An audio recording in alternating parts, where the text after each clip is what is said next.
Sam, will you let me know when I'm the host again?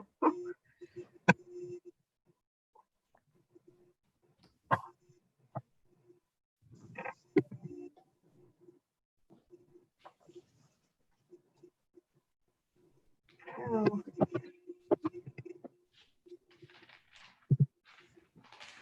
Am I my host again?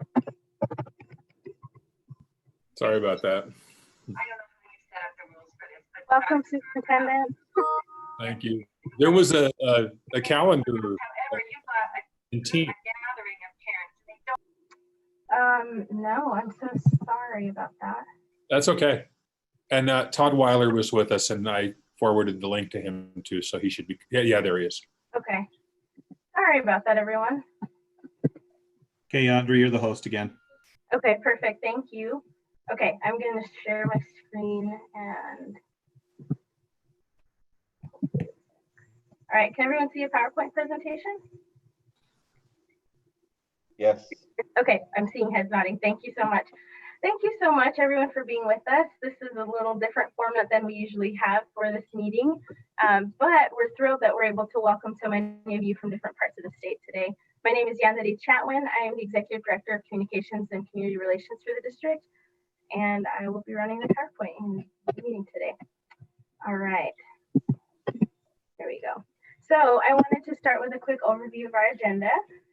First, we're going to do some introductions. I am going to introduce our new interim superintendent and our new business administrator, if he's able to join us.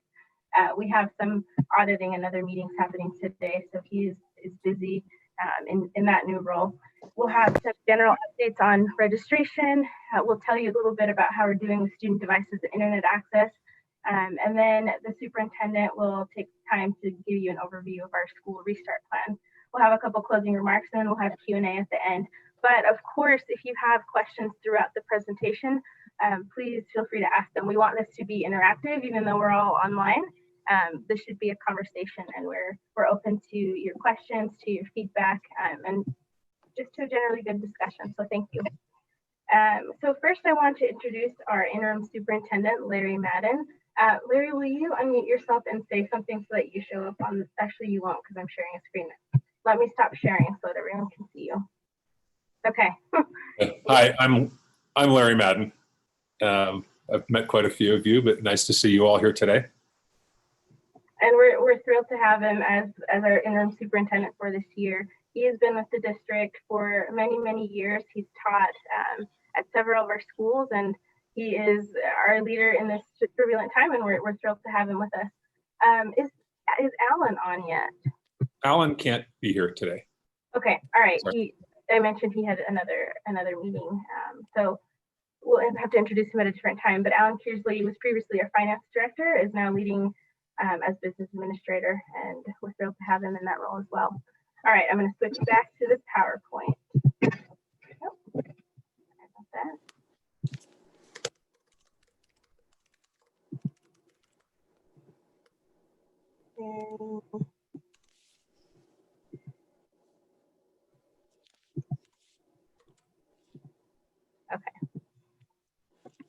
Okay, so a couple of general updates. Many of you are familiar with what our district looks like, but I wanted to just quickly touch on our demographics. These numbers you see on the screen right now are based on the October 1st enrollment count. So we'll have another update this year, of course. But last year we had just over 23,000 K-12 students in our district. 56% of them qualified for free or reduced lunch. Almost just over a quarter of them were English language learners. And across our district, we have 86 different languages that are spoken by our families and their students. And it makes for a beautifully diverse district, but it also presents us with some challenges when it comes to translation and the way that we present information. So I think it's important to know who our students are and what the demographics are. You can see also the breakdown of the demographics of our race and ethnicity of our students on the right side. We are a majority minority district, which means that more than half of our students come from a minority racial or ethnic background.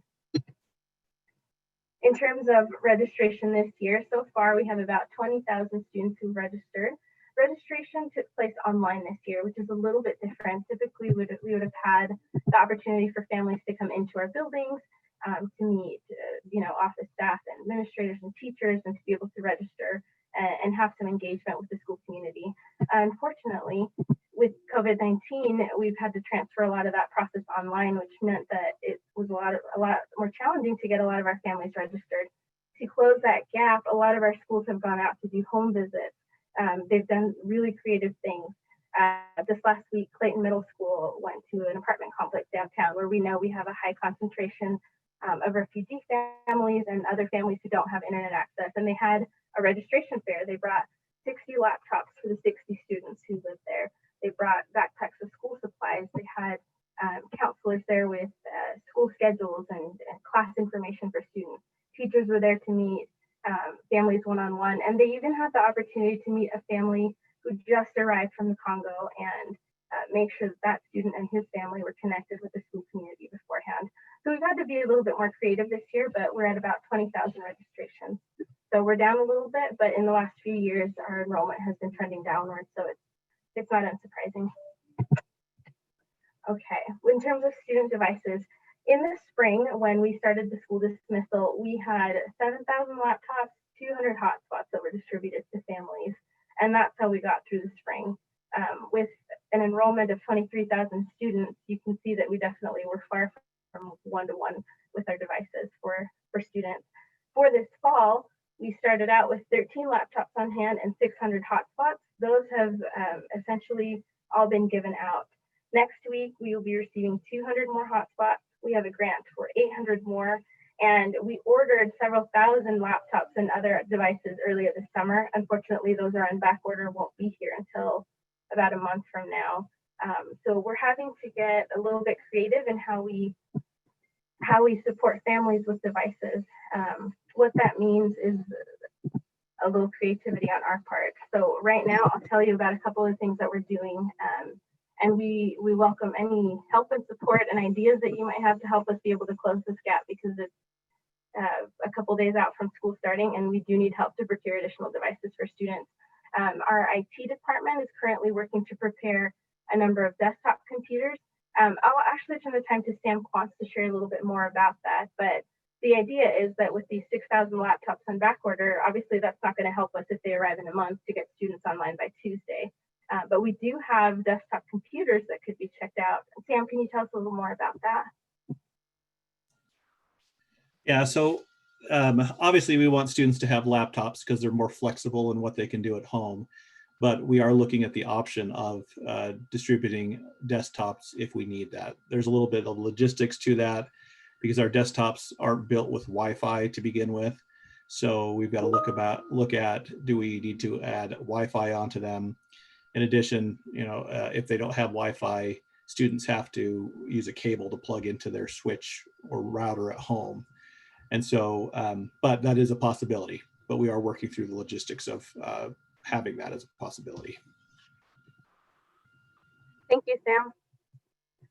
Can you all hear me okay? I just saw a message that my audio isn't super clear.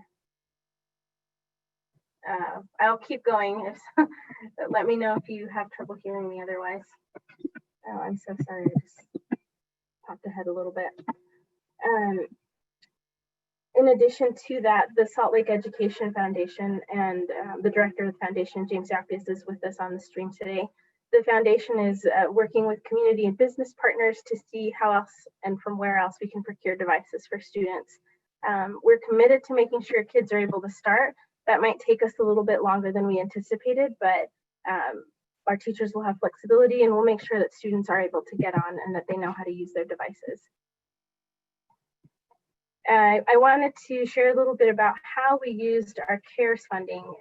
We spent a lot of it on ordering that technology.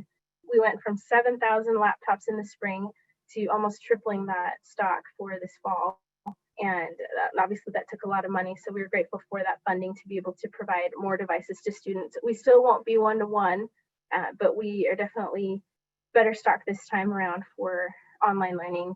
We spent that money providing PPE for our employees, supporting food for summer meals for students and for children in the community, and also providing professional development for teachers, including paying teachers for their prep time over the summer. It's been a huge lift for all our teachers across the district to prepare for remote learning. but they have received professional development from the best, and we're confident that things will go well for our families this fall with online learning. We could use some more funds to further close that gap, that technology gap for our students, and to supplement teacher supply budgets. Superintendent, did you want to comment anything on the supplementing teacher supply budgets piece? It's just that in getting out to schools, and I've got out to a lot of schools in the past week, lots of teachers are putting kits together.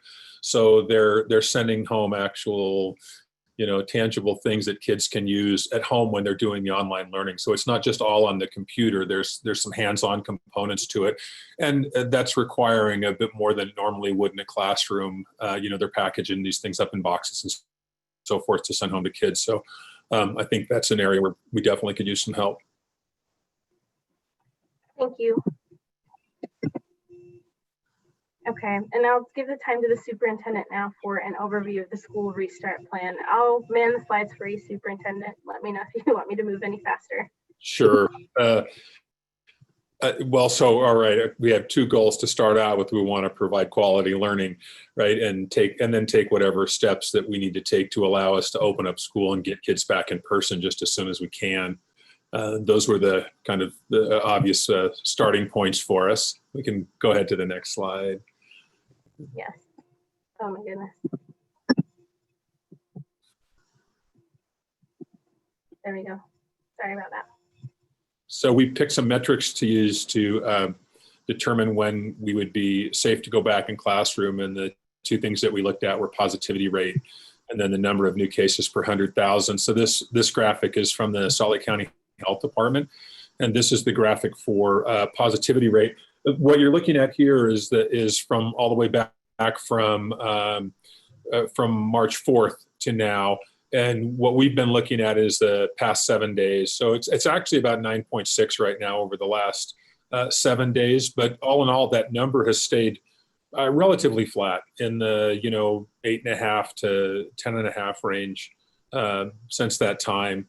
We set a number of 5% positivity, and I think you probably all heard Angela Dunn said at 3%. That's when they could say that the virus is under control. And I know a lot of folks have used the 5% standard across the country and other places in the world. You can go to the next slide, Yandri. Then the other thing we looked at was this is the new cases per day per 100,000. That's at 13.3. Around the end of July, this was quite a bit higher. This was more like around 17.5 or so. So this has come down. It's kind of stopped and plateaued at around 13, somewhere in that range. It's gone a little bit below and a little bit above. But that, based on the number of new cases per day at 13.3, then the expectation is that given our population in Salt Lake County, we would have like 56,000 cases in the next year if the rate stayed at this rate. And the number that we identified as our metric for going back to in class was 10 or below. We're pretty good in a lot of things though, like in terms of hospital use and some of those other things. So our proposal, this was our initial proposal to the board, was to start on September 8th, and the board did approve that change. We took the first couple of weeks. Teachers have been doing assessments with kids, working with small groups. I've seen a lot of that going on in schools, bringing in 1 student, 2 students, 3 students, and kind of assessing where they are, trying to identify learning gaps and those kinds of things that we can attack most aggressively here in the fall. Again, we're all beginning in remote learning, and then we would change to a hybrid at a grading period. So our first grading period would be a midterm, and that would actually be the end of the midterm is October 9th. So in 2 weeks before that, I think about September 25th, we would make a determination as to whether we were coming back in hybrid or maintaining our remote learning for the second half of the first quarter, which would begin on October 12th. Okay, Yandri.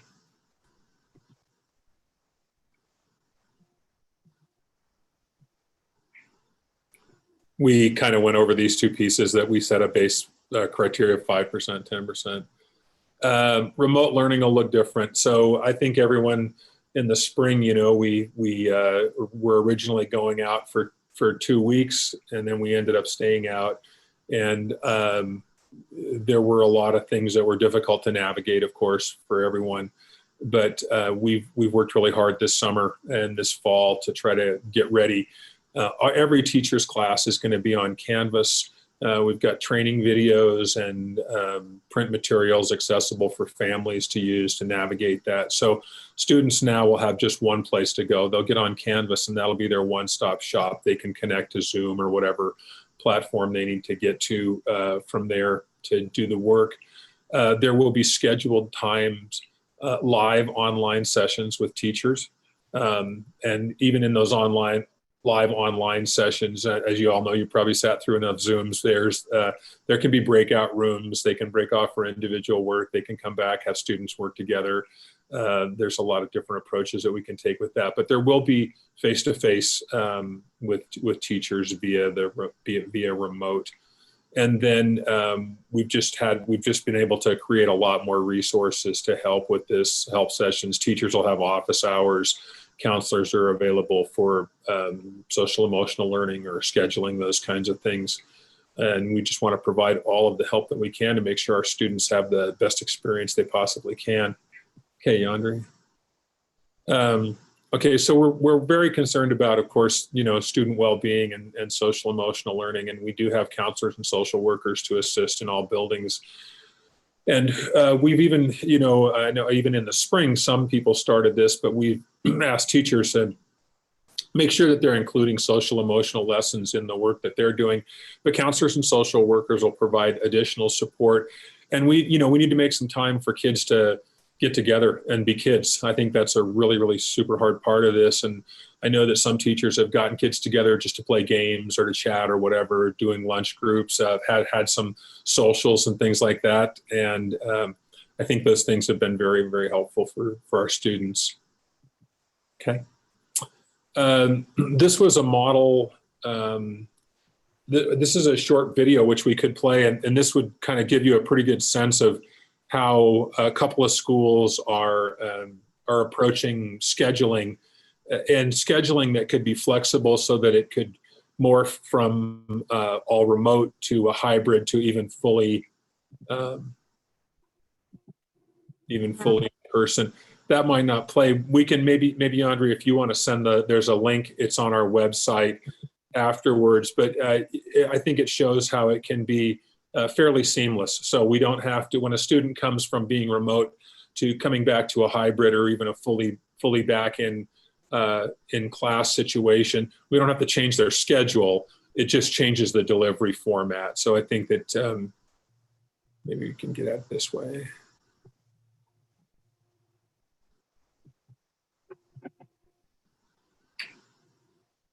Are you seeing the special education screen? Okay, all right. Okay, good. All right, so of course we're being very flexible with our students in special education and 504s and really focused on the needs of the individuals. And so we do have the ability to bring individuals or small groups of students into the school and work with them in person. And we're kind of just dealing with each one of those on a case-by-case basis to provide whatever is best for the student. Of course, we can still do IEPs and eligibility meetings online. And in some ways, that may be one of those good takeaways that we keep even after the times of COVID, because sometimes people can get together online in a Zoom call when it's hard to get everybody together in person. So we do look forward to that. I think we kind of went over this material a little bit. We did also, Sam found 1,100 laptops yesterday that we can get a little bit sooner, that we have on the way as well. And we're doing everything we can to make sure that we get those materials in the hands of students. Of course, we have the problem that I'm sure that you're all aware of, is that we have these, areas in our city where it's not just the machine, but it's the internet access. And we've worked really hard to provide hotspots. The Education Foundation has worked with Comcast and other broadband providers to provide support to our families. So we've worked really hard on that. We do have some mobile Wi-Fi, some on the buildings, and trying to find every way we can to keep kids connected. Like I said before, we're all using the Canvas platform, so we just have that one-stop shopping. This Kagan Sorry, training. can you hear me? Yeah. Yes. Go ahead. Was there a question? Oh, maybe not. As I mentioned before, the Canvas, we've done lots of training this summer. The numbers would be much higher than this now, given the training that we've done in the fall. The Kagan training is really about engagement, and we had a really good training for engagement, how to get kids engaged through an online platform. And then the PLCs, the professional learning communities, a lot of those were happening at school sites. And teachers were doing it. They were just taking the initiative and getting together and meeting, knowing that we're coming into kind of a new approach to all of this, and that we've got to be ready. And they've put in really endless hours of time of their own preparing to try to create a positive experience for students this fall. Okay, Yandri. Certainly don't need to read this, but that was just a sampling of professional development that we had this fall. There were lots and lots of things. The next two slides refer to kind of PPE and preparation for going back to the classroom. Our schools are ready. We have a pretty good supply right now of personal protective equipment. We've got touchless drinking fountains. We've got water bottles for every student. So at the point when we can come back into the classroom, we're not going to have to scramble and do this. We've taken the time to prepare this now. So I think we're in fairly good shape on that. Thank you, Yandri. We're still continue with our support of families, providing food, online resources, access to medical and mental health support, the other things that you see here. I wanted to stress the importance of these specific things in our district. And I'll give you an example. Over the summer and through the spring as well, our Salt Lake Education Foundation supported 3 food pantries at our community learning centers.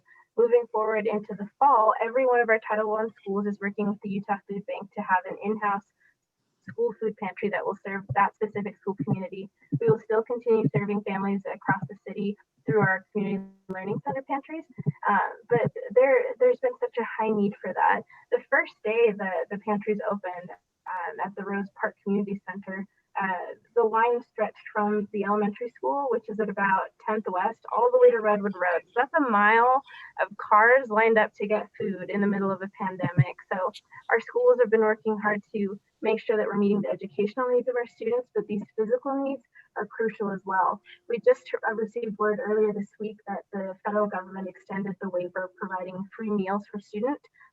That's going to make a huge difference in our district. We'll be able to provide breakfast and lunch for every student, and not just for students, it's for any kid age 0 to 18. So if the 3-year-old baby brother wants to come along and grab lunch, we welcome any child who wants to come pick up lunch at one of our schools.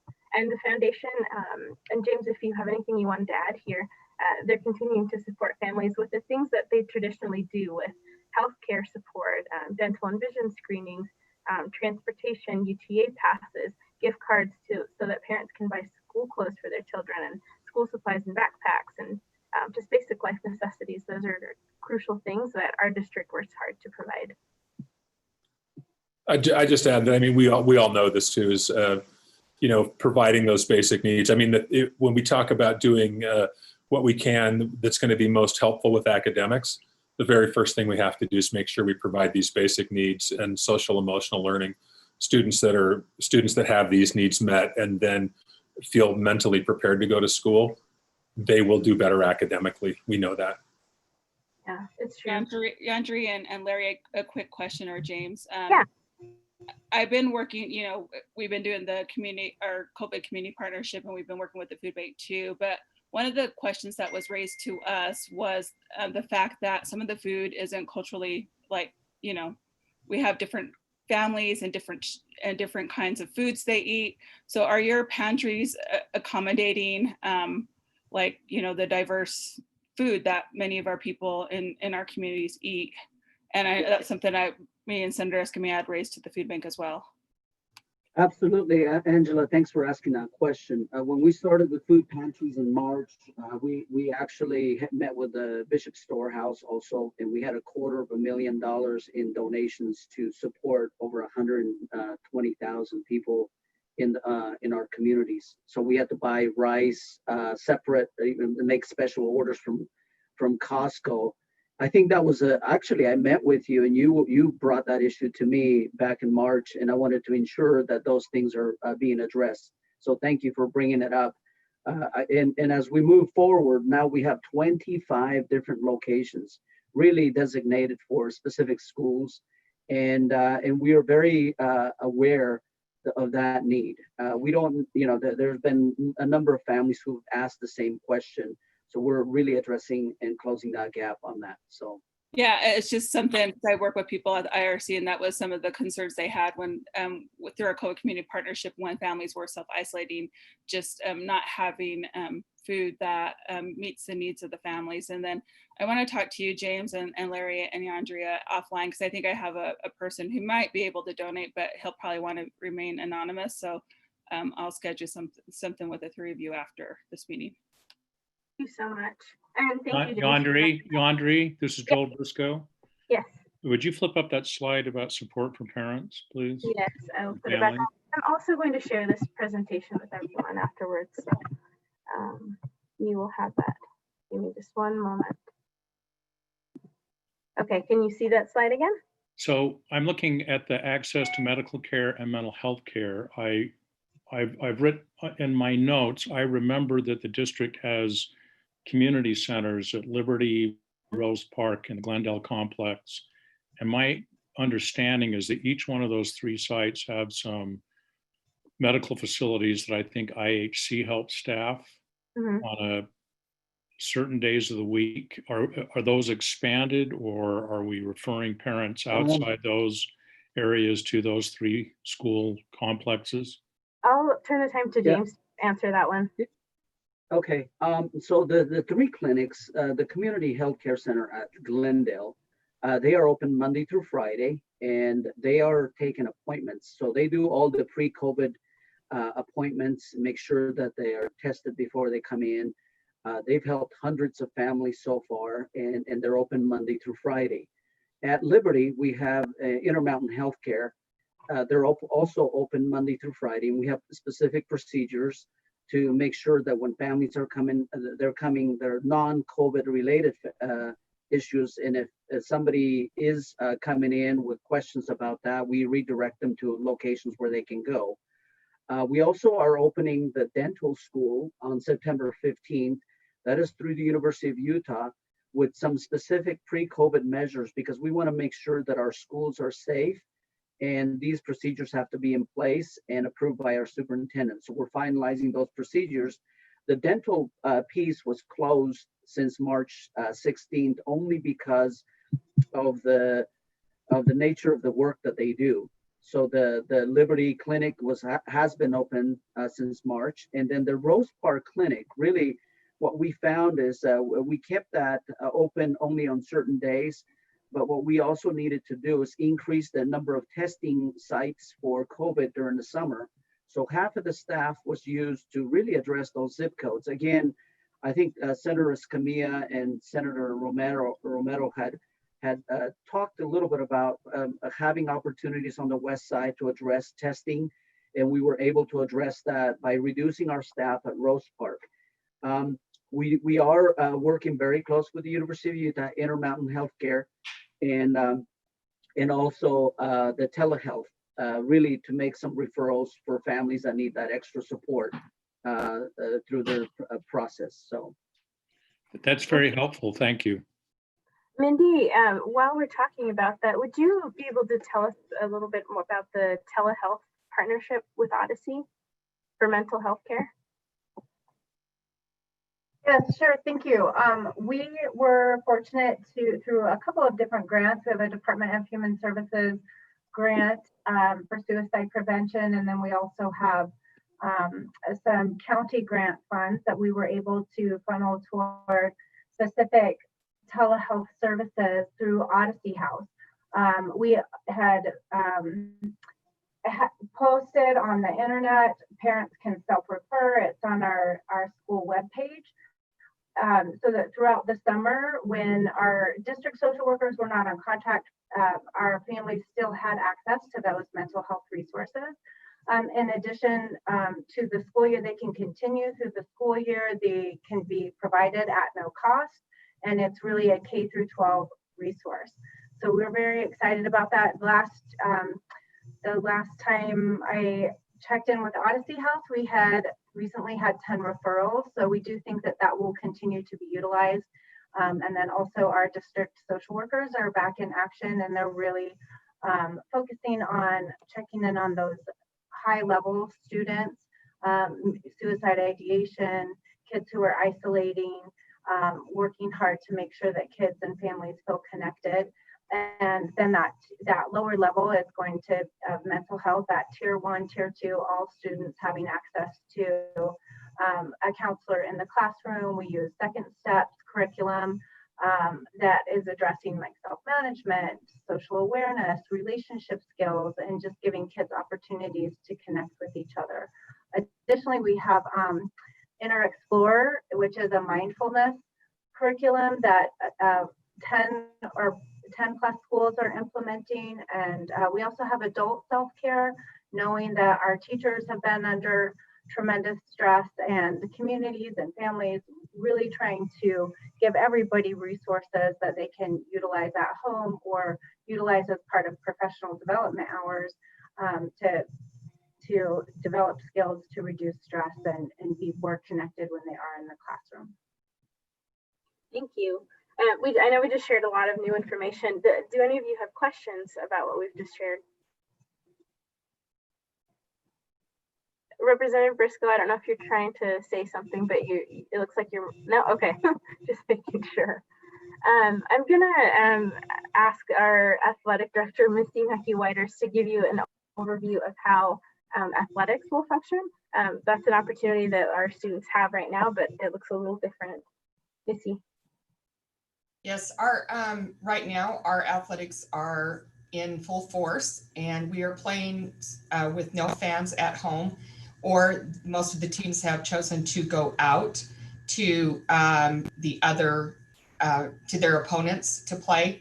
And statewide, we have been meeting as large districts to determine what and how many fans can attend each game, and each of the districts, the large districts, we have chosen 25% to be able to, for fans to be able to attend games. I'm meeting with superintendent today, now that we have been moved to yellow, to see what that will change, or if it will change how we are doing our fans-based, no fans at our home games. We have been very careful with making sure that our coaches and our athletes are safe. They go through the COVID protocol every single day with them. They take temperatures, they do the symptom checks, they are masked when they are not in actual playing, and they are social distancing. Now, I'm not saying they're perfect, but that is one of the things that we've been really working with them hard this summer. And so far we have had 0 cases that have come through actual athletics. The cases that we have had, we've had very few. Because they have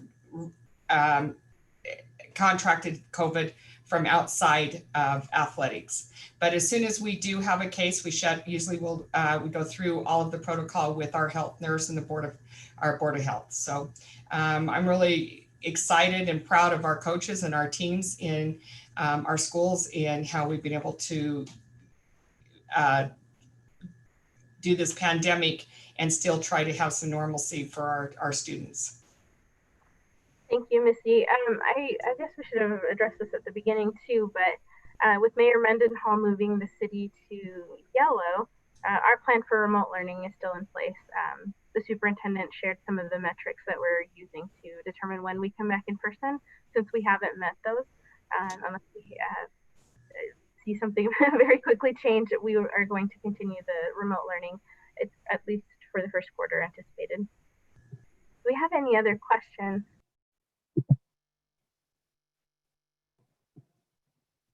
Okay, if not, I'm going to give the time now to our board president, Melissa Ford, just for some brief remarks.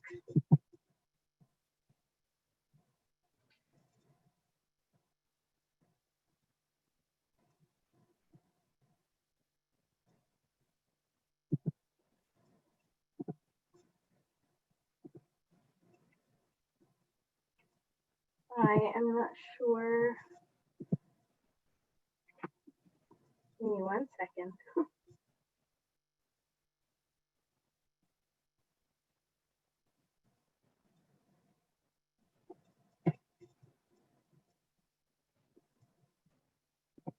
Okay, well, not sure what is happening, but we are really, oh, go ahead, Larry. I said she might have stepped away for just a second. I see she's still on, but I don't see her camera. Yeah, no problem. Superintendent, did you want to add anything?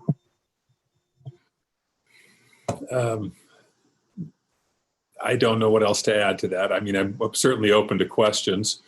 I see James Rogers smiling. He always had questions when I taught him 8th grade science.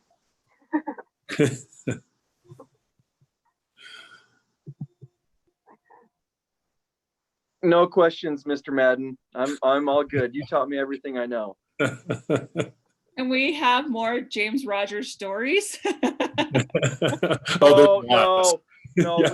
we don't go there. High school James stays out of the question. So Well, now we know who to blame for the way James turned out, at least. Board President Ford, can I give you the floor now for a minute?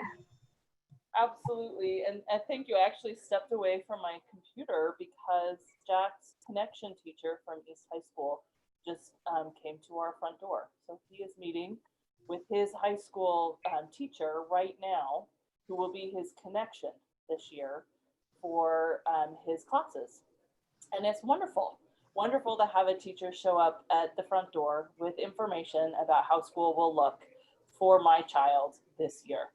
And so really, I just wanted to take a minute to thank all of you for joining us today, and for this, to the superintendent for this update. This is crazy, turbulent times. It's not going to be easy, but when you've got teachers showing up at your front door wanting to support your students, I can't imagine that that it's going to be a huge problem. I mean, that's the focus, right? That when we're focused on individual students, then I know that we'll be successful. So thank you for your support, and really appreciate you joining us today and taking your time with us. I want to echo that. Thanks. We know there's a lot on your time right now, and so we appreciate you taking some time. We're ending a lot sooner than I anticipated, which is great news for the rest of your schedule.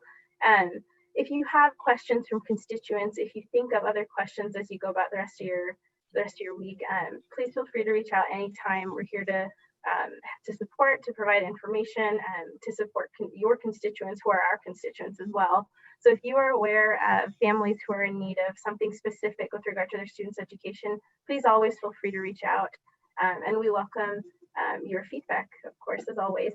So thank you so much. If no one has any other questions or comments, we'll go ahead and close our meeting. Any other thoughts from anyone? Thank you so much, everyone. It's wonderful to have seen you this morning. Thank you. Bye. thank you. Bye. Bye. Goodbye.